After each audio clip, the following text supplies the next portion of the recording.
প্রধান বিচারপতি সৈয়দ রেফাত আহমেদ বলেছেন, সম্প্রতি একজন বিচারপ্রার্থী আপিল বিভাগ বেঞ্চের কাছে যান। ওই বিচারপ্রার্থী কাপা কণ্ঠে কথা বলেন, কান্নায় ভেঙে পড়েন। বিলম্বিত বিচারের কারণে ওই বিচারপ্রার্থী তার দুর্দশার কথা তুলে ধরেন।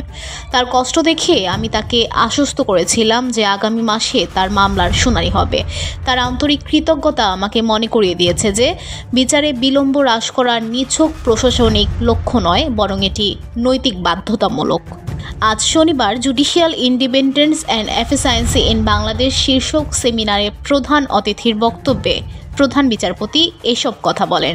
সুপ্রিম কোর্ট ও ইউএনডিপি যৌথভাবে এই সেমিনার আয়োজন করে। প্রধান বিচারপতি সৈয়দ আরও বলেন, সংবিধানের 16 সংশোধনী মামলার রায় রিভিউ নিষ্পত্তির মাধ্যমে সুপ্রিম জুডিশিয়াল কাউন্সিল পুনরুদ্ধার ও শক্তিশালী করা হয়েছে। সুপ্রিম কোর্টের বিচারপতিদের অভিশংসনের ক্ষমতা সংসদের কাছে থাক বিধান বাদ দেওয়া হয়েছে। এর মাধ্যমে বিচার বিভাগ যাতে অযৌক্তিক রাজনৈতিক প্রভাব থেকে মুক্ত থাকে তা নিশ্চিত করা হয়েছে।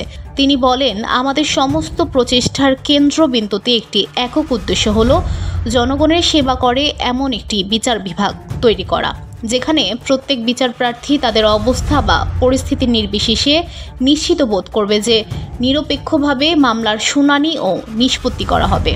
প্রধান বিচারপতি বলেন, এমন একটি বিচার ব্যবস্থা দরকার যা ব্যবধান দূর করে প্রযুক্তি, আইনি সহায়তা এবং পদ্ধতিগত সংস্কারের মাধ্যমে বিচারকে আরও সহজলভ্য করে তোলে।